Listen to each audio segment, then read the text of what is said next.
एक समय की बात है, महावन के किनारे बसे एक शांत राज्य में एक बूढ़ा सियार रहता था। उसका नाम था धूसरक। धूसरक पहले बहुत तेज, बुद्धिमान और चतुर था, पर अब उम्र ने उसके पंजों की ताकत छीन ली थी। शिकार कम हो गया था और भूख बढ़ती ही जा रही थी। एक दिन भूख से तड़पते हुए वह नदी किनारे बैठा था कि उसे पास की झाड़ियों में से किसी के रेंगने की आवाज आई। जब उसने ध्यान से देखा तो एक दुबला पतला खरगोश कांपते हुए बाहर आ रहा था। उसकी आंखों में डर साफ दिख रहा था। अरे छोटे, धूसरक ने अपनी वृद्ध पर सौम्य आवाज में कहा, क्यों कांप रहा है? कौन है जो तुझे डराता है? खरगोश ने इधर देखा और धीरे से बोला, जंगल में कोई अदृश्य शिकारी घूम रहा है। ना उसका चेहरा दिखता है, ना कदमों की आवाज आती है, पर जब वह आता है हवा ठंडी हो जाती है और हर जीव को लगता है कि मौत पास खड़ी है। धूसरक समझ गया कि यह भय ही कई जानवरों को कमजोर कर रहा है। डर में भी एक कहानी छिपी होती है, उसने अपने आप से कहा, पर यह कहानी असली है या गढ़ी हुई, यह जानना जरूरी है। उसी समय जंगल के कई और जीव जैसे तोता, हिरण, नेवला भी वहां आ पहुंचे। सभी के चेहरों पर एक डर की वही छाया थी। सब एक ही बात दोहरा रहे थे, अदृश्य शिकारी। धूसरक ने सोचा कि अब बूढ़ा होने का मतलब यह भी नहीं कि उसकी बुद्धि भी बूढ़ी हो जाए। उसने सबको शांत होने के लिए कहा और बोला, भय को दूर करने का पहला उपाय है सत्य की खोज। मैं इस शिकारी का रहस्य जानूंगा।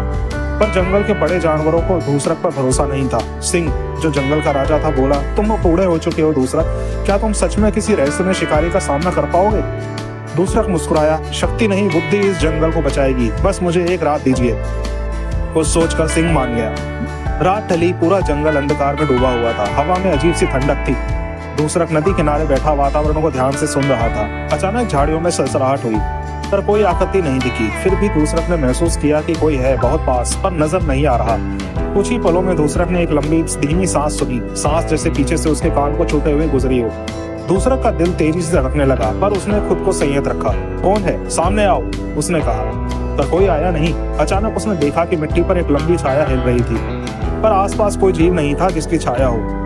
यह दृश्य देखकर उसकी रीढ़ में सिहरन दौड़ गई। छाया कभी लंबी होती, कभी छोटी, कभी दो शाखाओं वाली, कभी एक, जैसे कोई रूप बदल रहा हो। यह देखकर धूसरक पहली बार थोड़ा डर गया, पर तभी उसे एक बात याद आई। जिस दिशा में चांद की रोशनी गिरती है, उसी दिशा में छाया बनती है, पर यहाँ छाया उल्टी दिशा में पड़ रही थी। उसने एक गहरी सांस ली और सोचा, यह प्राकृतिक नहीं, यह कोई चाल है।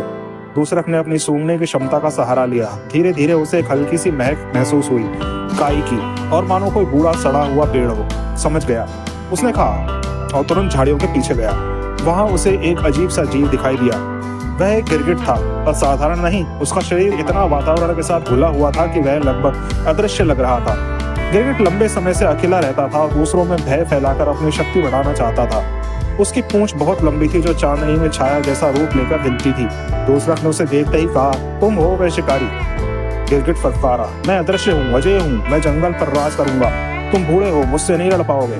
धूसरक ने शांत स्वर में कहा, राज वह करता है जो दूसरों की रक्षा करे, न कि जो भय का साम्राज्य बनाए। गिरगिट हंसा, बूढ़े सियार, तुम्हारी बातों में दम नहीं, तुम मुझे नहीं रोक सकते।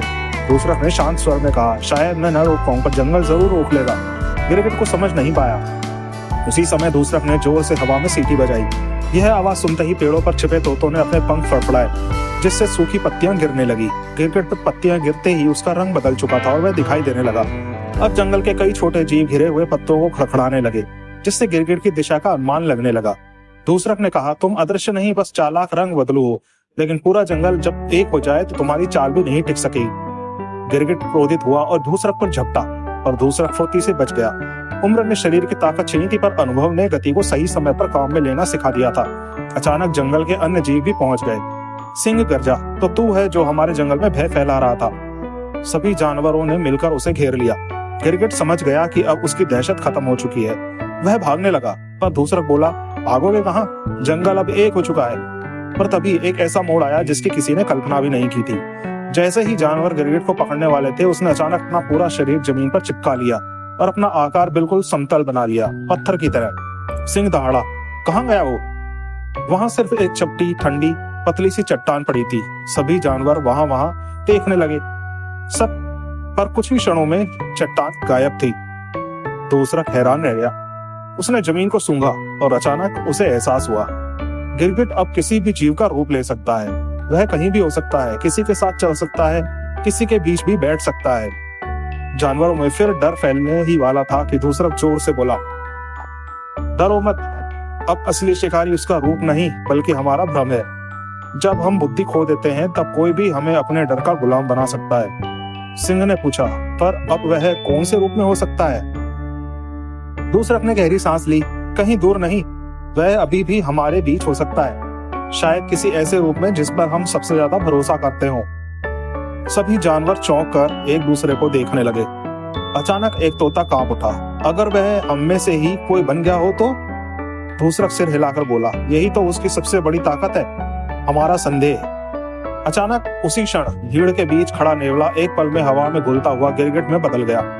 सभी जानवर स्तब्ध रह गए। गिरगिट हंसते हुए बोला, तुम मुझे पकड़ भी लो तब भी मैं तुम्हारे बीच रहूंगा, किसी न किसी रूप में। और उससे पहले कि कोई उसे रोक पाए, गिरगिट ने अपना रंग ऐसा बदला कि चारों तरफ गिरती चांदनी में उसकी आकृति मिटने लगी। कुछ ही पलों में वह पूरी तरह गायब हो चुका था, मानो वह कभी अस्तित्व में था ही नहीं। सिंह, तोता, खरगोश सब पथ पर खड़े रहे। सिर्फ दूसरक शांत था। उसने धीमे से कहा, कभी कभी असली शत्रु वो नहीं होता जो हमारे सामने दिखाई दे, बल्कि वह होता है जो हमारे भीतर छिपे भय का रूप लेकर हमें बांट देता है। याद रखो, यदि मन पर पकड़ रखोगे तो कोई अदृश्य शिकारी भी तुम्हें हरा नहीं सकता।